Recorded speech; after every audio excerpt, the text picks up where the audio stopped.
मैं द्वितीय स्कंद का दूसरा अध्याय का कथा कहने जा रही हूँ। जय जय राम कथा, जय श्री कृष्ण कथा। जिसे श्रवण कर मिट जाता है, जिसे श्रवण कर मिट जाता है जन्म जन्म का व्यथा। जय जय राम कथा, जय हो श्री कृष्ण कथा। जय जय राम कथा, जय श्री कृष्ण कथा। जय जय राम कथा, जय श्री कृष्ण कथा। जय जय राम कथा, जय श्री कृष्ण कथा। जय हो मेरे मंगलमय प्रभु की जय हो।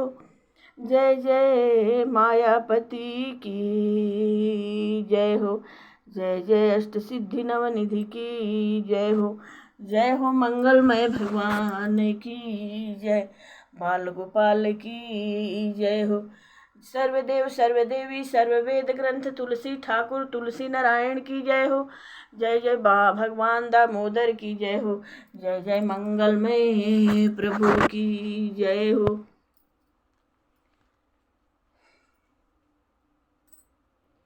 सुखदेव जी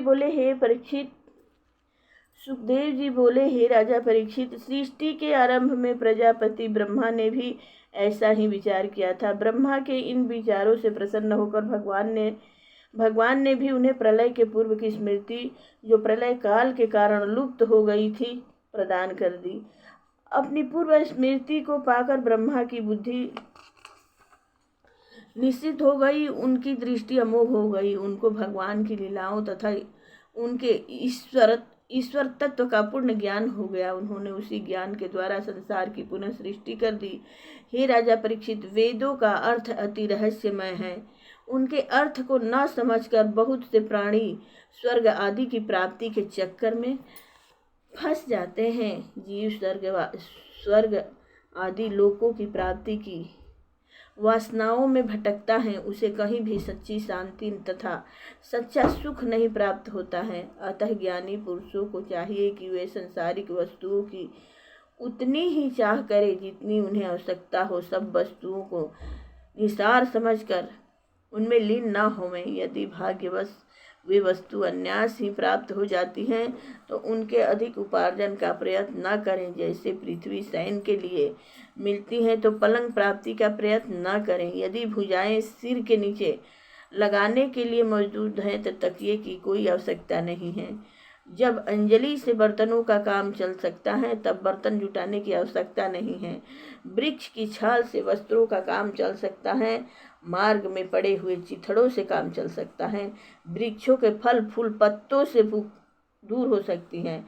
जल पीने के लिए नदियां हैं, रहने के लिए गुफाएं विद्यमान हैं, तब महल बनाने की क्या आवश्यकता है। जब भगवान अपनी शरण में आए हुए की रक्षा करते हैं तब किसी भी धनिक के पास अपनी रक्षा की याचना करने की आवश्यकता नहीं है। इस प्रकार विचार करके संपूर्ण विषय भोगों से चित्त को हटा लेना चाहिए और व्यर्थ की वस्तुएं संकलन करने में अपने समय को नष्ट नहीं करना चाहिए। भगवत भजन में चित्त को लगा देना चाहिए। हे बेटा, हे राजा परीक्षित, अब मैं तुम्हें भगवान के स्थूल और सूक्ष्म स्वरूप की धारणा बताता हूँ। बहुत से साधक लोग अपने हृदयाकाश में भगवान के स्वरूप का चिंतन कर इस प्रकार करते हैं कि भगवान 4 भुजा धारण किए हुए हैं, उनमें शंख चक्र गदा पद्म है।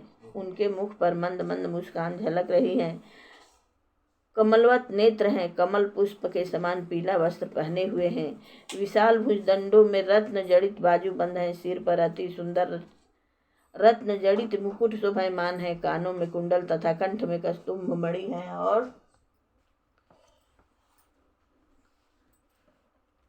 वक्ष स्थल पर श्रीवत्स का चिन्ह तथा वनमाला शोभायमान है।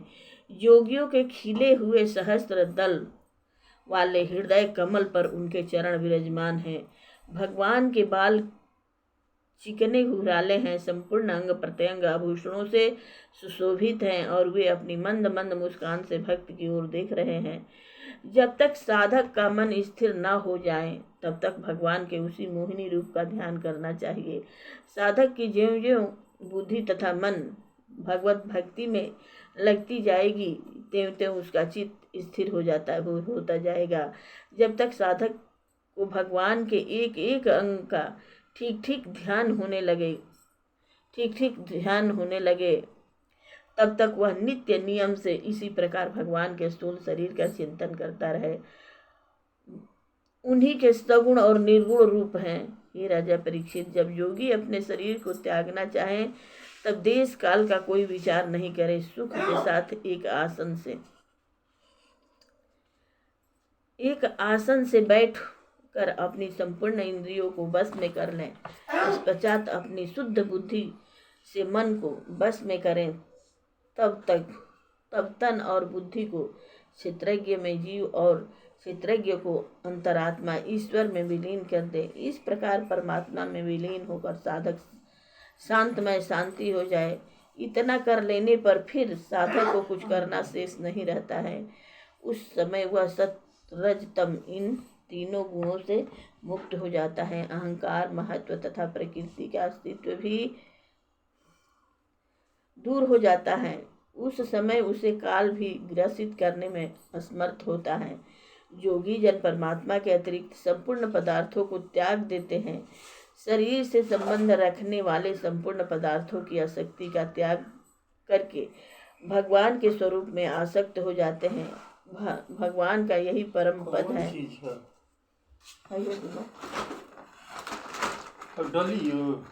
हाँ, उस गंगा जी में ऐसे प्लास्टिक ले ले ऐसी धागा है। जब योगी इतना कह ले अतिथि अपनी इंद्रियों को जीत ले तब अपनी एड़ी से गुदा मार्ग को बंद करके प्राणवायु को सतचक्र भेदन के उपाय से ब्रह्मरंग की ओर ले जाएं। पहले नाभि चक्र में स्थिर वायु को हृदय चक्र में स्थित करें, फिर वहां से उदान वायु की सहायता से वक्ष स्थल में विशुद्ध चक्र में स्थित करें, फिर उस वायु को शनैः शनैः ताली मूल अति विशुद्ध चक्र के अगले भाग में चढ़ावें। इसके पीछे दोनों आँख, दोनों कान, दोनों नासिका छिद्र तथा मुख, इन सातों छिद्रों को बंद करके तालीमूल में जो वायु स्थित की गई है उसे दोनों भ्रुकुटियों के मध्य आज्ञा चक्र में स्थित करें। यदि उस योगी को किसी अन्य लोक में विचरने की इच्छा नहीं है तो आधी घड़ी उस प्राणवायु को आज्ञा चक्र में रोककर परमात्मा में लीन हो जाएं। तत्पश्चात ब्रह्म को भेद कर इंद्रियों सहित शरीर को त्याग दें। हे राजा परीक्षित, यदि उस योगी की इच्छा किसी लोक में विचरण करने की है तो मन सहित इंद्रियों को साथ लेकर शरीर को त्याग देना चाहिए। योगी जनों का शरीर अति सूक्ष्म वायु की भांति होता है। वह सर्वत्र जा सकता है। तपस्या, योग विद्या और समाधि के द्वारा वह योगी सर्वत्र विचरण करता है।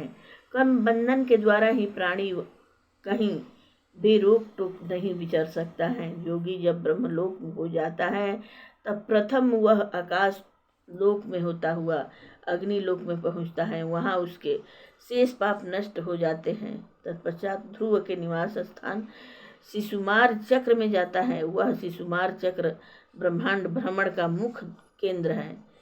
तब वह प्राणी महलोक में जाता है। वहां पर ब्रह्म वेक्ता योगी जन रहते हैं।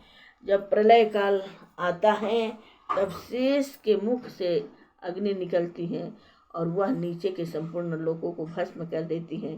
तब महलोक निवासी सभी योगी लोग ब्रह्मलोक में चले जाते हैं। उस महलोक में निवास करने वाले प्राणियों की आयु 1 कल्प होती है और वहाँ देवता लोग ही विहार करते हैं। ब्रह्मलोक में निवास करने वालों की आयु ब्रह्म के समान 2 प्रार्थ की होती है। वहाँ शोक, रोग, मृत्यु, जरा आदि कुछ भी नहीं है, किंतु फिर भी वहाँ के प्राणी इन जन मृत्यु के संकट में फंसने वाले प्राणियों के दुख को देखकर दयावश दुखी रहते हैं। योगी जन अपने सूक्ष्म शरीर को पृथ्वी तल में मिला देता है। इस प्रकार पृथ्वी रूप से जल को और जल से अग्नि और अग्नि से वायु के आवरण को भेदता हुआ आकाश रूप आवरण को भेदता है। उस प्राणी की अपनी गंध सहित तन्मात्रा में लीन हो जाता है। जीभा का रस तन्मात्रा में लीन हो जाता है। नेत्र रूप तन्मात्रा में लीन हो जाता है। त्वचा स्पर्श तन्मात्रा में लीन हो जाता है।